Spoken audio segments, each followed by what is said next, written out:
Most buyers fail because they move too fast or they move too slow.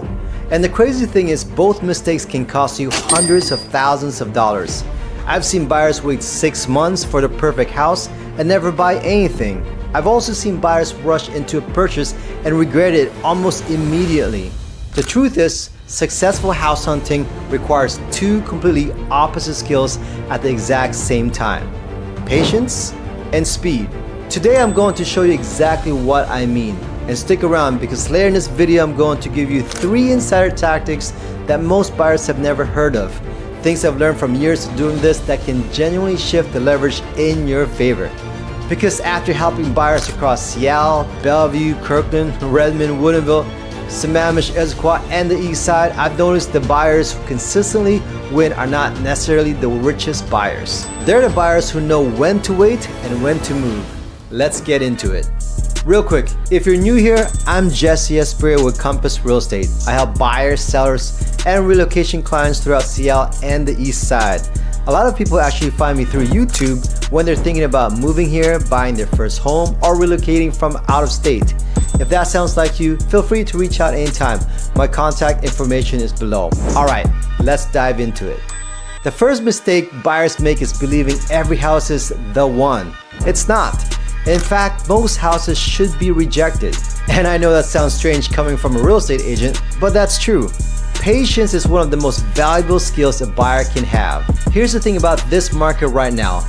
Inventory on the east side is up significantly compared to 2 years ago, which means buyers actually have options for the first time in a while. That's a gift. But it only helps if you use it correctly. More options means more temptation to compromise. And the wrong compromise can follow you for a decade. Here's where I tell clients to slow down. Location, commute, school district, lot, floor plan, neighborhood feel. These are things you cannot change.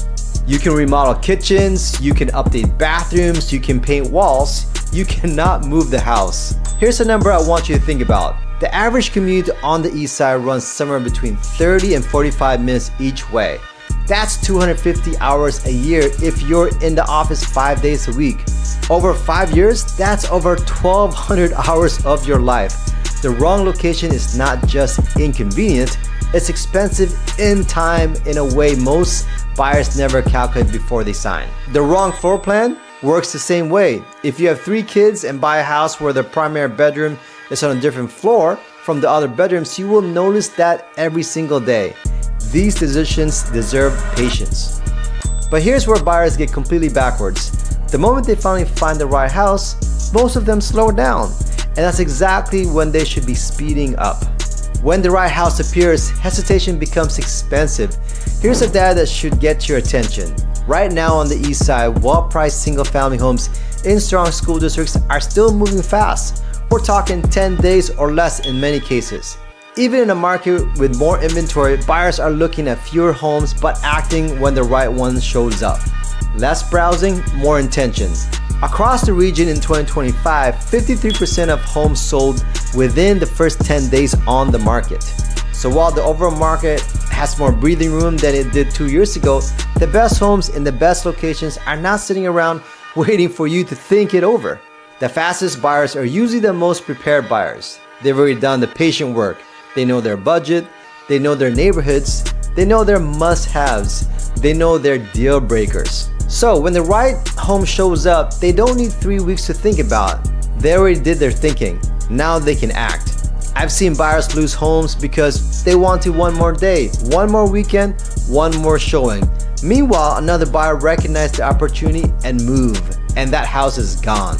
So, what should buyers actually do? Step 1. Get pre-approved before you start touring. Not pre-approved. There is a difference and sellers care about it. Step 2. Study the market before you need to make a decision. Know what homes in your price range actually look like. Now, know what a good value feels like versus a bad value. That comes from exposure, not from one weekend of open houses. Step 3. Define your true non-negotiables before emotion enters the picture. Write them down. Location, commute, bedroom count, school district, whichever matters most to your life. When you're standing in a house you love, it is very easy to talk yourself into accepting something you said you wouldn't. Your list protects you from your own emotions. Step 4. Be patient before you find a house. Step 5. Move quickly once you do. That's the formula. The worst thing you can do is rush the search and then hesitate on the opportunity. That's exactly backwards. Take your time understanding the market. Then move decisively when the right property appears. I recently worked with buyers who lost multiple offers. Every time we lost, they became more educated, more focused, more confident. They started to understand exactly why certain houses were worth competing for and why others weren't. Eventually, we found the right property. And when it hit the market, we were ready. We viewed it immediately, evaluated quickly, we knew the neighborhood, the comps, and what it would take to win. We structured the offer correctly and won. Not because we were the highest bidder, because we were prepared. That's what speed looks like. Preparation, not panic. I promised 3 tips earlier and I'm going to deliver. These are things I've learned from years of doing this that most buyers never heard from their agent. Some of this might surprise you. Let's go. Tip number 1, know when listings actually hit the market. Most buyers are browsing Zillow and Redfin waiting for something to pop up. Here's what they don't know. According to Redfin and Zillow's own data, Thursday is the single best day of the week for new listings to go live. Sellers and their agents know this. They launch on Thursday, so the listing is fresh in buyers' minds heading into the weekend. The open house is Saturday, the offer review date is usually the following Monday. That's the pattern. So if you're serious about buying, Thursday is your most important day of the week. When I work with buyers, we're checking new listings Thursday morning, sometimes Thursday night, not Sunday. Not whenever you happen to think about it, Thursday. Getting in to see a home within 24 hours of going live is not just helpful, it is a competitive advantage. Tip number 2, you can put in an offer before the review date. Most buyers don't know this.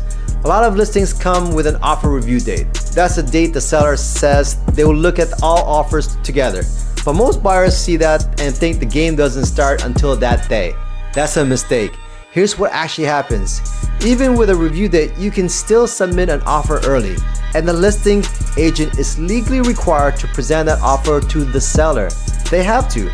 Now, here's the psychology that matters. The moment a seller has an actual offer in hand, everything changes. Suddenly, the review date becomes a lot less important. Sellers start thinking, what if the other buyers don't come? What if this is the best offer I'm going to get? A bird in hand. I have seen them counter. I have seen them use the early offer to create urgency with the other interested buyers. All of that puts you, the buyer, in the driver's seat. Novice agents just wait for the review date. We don't wait. When my clients find the right home, we evaluate it fast and we move strategically. That is not reckless. That is preparation meeting opportunity. Tip number 3, if a home has been sitting, there's a Washington State rule that works in your favor. When a listing has been on the market for a while, most buyers assume the sellers won't budge. But here is something specific to Washington State that changes the conversation. It's what I call the 5% rule. In order for a seller to reset their days on market and get a fresh listing ID, they have 2 options. Option 1, drop the price by at least 5%. Option 2, cancel the listing entirely and wait 60 days before relisting. That's it. Now think about what that means for you as a buyer. If a seller has been sitting in the market for 45, 60, 90 days and they have not dropped by 5%, they are stuck. They either have to eat the stigma of sitting, make significant price cut, or go dark for 2 months. None of those options are fun, and that pressure is your leverage. When I work with buyers on a home that's been sitting, I pull the comps, I understand where the market actually is, and I structure an offer that reflects that reality. We are not being disrespectful, we are being strategic. A motivated seller who understands their situation will often take a strong, well-structured offer even if that number is below what they originally hoped for. Knowing the rules of the game gives you an edge most buyers never use. One more thing on pre-approval because this is important. My advice is to shop at least 3 different lenders. I know lenders don't love hearing that, but I'm not afraid to say it. 9 times out of 10, lenders all have great customer service. They're all professional, responsive, and easy to work with. But points, fees, and rate structures can vary more than people realize. Shopping 3 lenders does not tank your credit score if done within a short window. The credit bureau treats multiple mortgage inquiries in the same time frame as a single inquiry. So do yourself a favor and compare. Now here's the part that almost nobody talks about. When we submit an offer, I always advise matching the pre-approval letter to the offer price, not your maximum, the offer price. Here's what I mean. Let's say you qualify for $1 million. The house is listed at $900,000, but based on comps, we think $800,000 is the right number. We offer $800,000. And the pre-approval we include says $800,000, not $1 million, not $900,000, $800,000. Why this matters? Because you never want to show your cards. If the seller sees you're approved for $1 million, they know there's room to negotiate up. If they see $800, your offer looks like your ceiling. It protects your position. It keeps the negotiation exactly where you want it. Small tactic, real impact. If you're house hunting right now, remember this. Patience protects you from buying the wrong house. Speed helps you secure the right one. You need both. The buyers who struggle usually have one without the other. The buyers who succeed learn how to balance both. And frankly, the buyers who win big usually have the right information and a strategy behind them. I have a lot more tactics where these come from. These are just a few things I've learned along the way. And if you want to know exactly what we do before writing every single offer, including how we review seller disclosures, whether to get a pre-inspection, how we pull comps to price your offer strategically, I'm covering all of that step by step in my next video. Make sure you are subscribed so you do not miss it. And that's where great strategy beats emotion every single time. And if you're thinking about buying and sell or anywhere on the east side and want help building a strategy before you start touring homes, feel free to reach out. A lot of people connect with me through YouTube when they're relocating or planning a move, and I'd be happy to help. Shoot me an email or give me a call. My contact info is in below. If this video was helpful, hit subscribe. I post weekly videos about Seattle real estate, Eastside neighborhoods, relocation advice, market trends, and what it is actually happening on the ground. Thanks for watching. I'll see you on the next video.